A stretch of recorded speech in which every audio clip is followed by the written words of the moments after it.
Hi everyone, Toothany Muchtano here, the internet's busiest music nerd, and it's time for a review of this new Sufjan Stevens and Angelo De Augustine project, A Beginner's Mind. This is a new collaborative album between critically acclaimed indie folk innovator Sufjan Stevens and Angelo De Augustine, a singer-songwriter who hails from California and has released a handful of albums so far, a few of them on Stevens' Asthmatic Kitty label. Apparently this album was also guided by a somewhat funny conceptual process where the two of them would watch a movie after a day's worth of working on music, and then I guess that would inspire the themes and writing process of the next day of music making, which is pretty interesting, and not just because this record is yet another in a series of collaborations that Stevens has been indulging in since the fan favorite Carrie and Lowell in 2015, but also because the film tie-in on this record isn't super overbearing, though there are some clear references that you can pick up here and there if you're paying attention. Wizard of Oz, obviously, Night of the Living Dead as well. The Cimmerian shade does seem, at least in part, written with an empathetic ear toward the Buffalo Bill character in the classic movie Silence of the Lambs, though I think also the twisted nature of that character is explored through the very dark and sour ambient synth layers on the back end of the song. The J.P. Monroe reference on the Pillar of Souls makes it pretty clear there's a Hellraiser nod going on here, which for me makes the gentle nature of the instrumentation, the singing, and some of the lyricism here so much more hilarious, especially as Stevens is singing "Drink the blood of my wine, drink the blood of my wine." So yes, the films that Augustine and Stevens were watching are very obviously influencing the writing processes and the themes of these tracks, and you could, as a listener, choose to go through this record observing purely that and getting a lot of entertainment out of it. But simultaneously, even though works of fiction are kind of greasing the wheels of these tracks, that doesn't stop most of them from sounding as if they're coming from a very personal place. It also doesn't prevent Stevens and Augustine from writing about topics that they're already very comfortable exploring, whether that be love, spirituality, mortality, and tragedy. Also, Augustine's angelic and somewhat androgynous lead vocal is a perfect complement to Stevens' trademark hushed, quiet indie folk singing style. But most importantly, the sound of this LP I think is going to leave a lot of fans rejoicing. I know that's the case for me, as this record is pretty much a return to the ornate and whimsical folk music that put Stevens on the map in the first place. The opening track, Reach Out, aesthetically and instrumentally, is classic Sufjan Stevens all the way, to the point where as I'm listening to it and enjoying it, I'm thinking, am I being pandered to?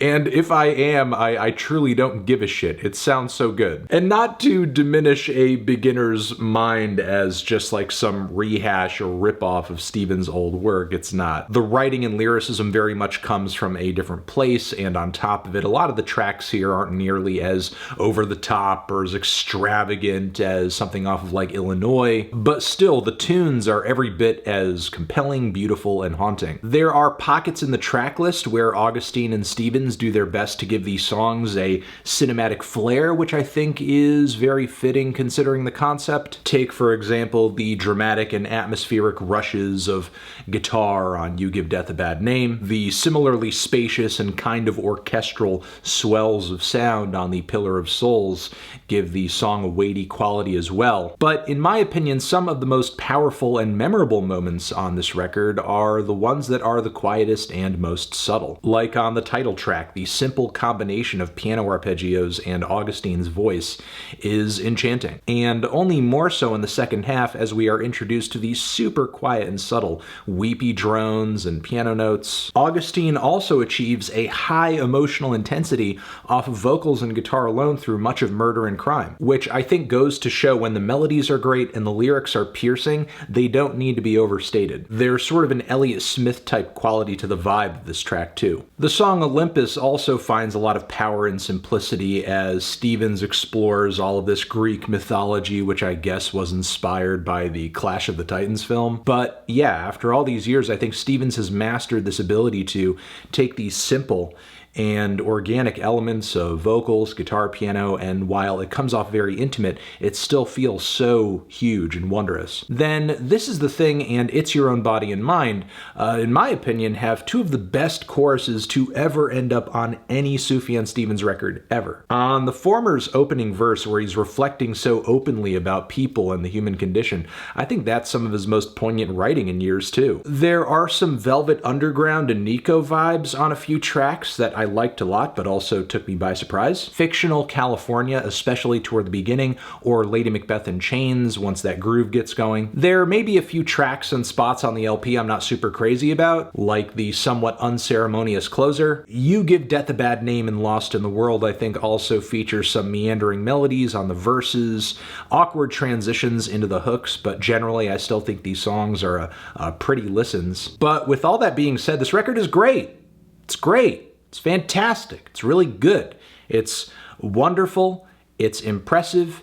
It's smart, it's gorgeous, it's lovely. Handily my favorite thing with Sufjan Stevens' name on it in a while, and the fact that Angelo De Augustine as a singer and lyricist impresses me just as much on his tracks here is an added kicker, a bonus. Feeling a strong 8 to a light 9 on this one, Tran. Zishin, have you given this album a listen? Did you love it? Did you hate it? What would you rate it? You're the best, you're the best. What should I review next?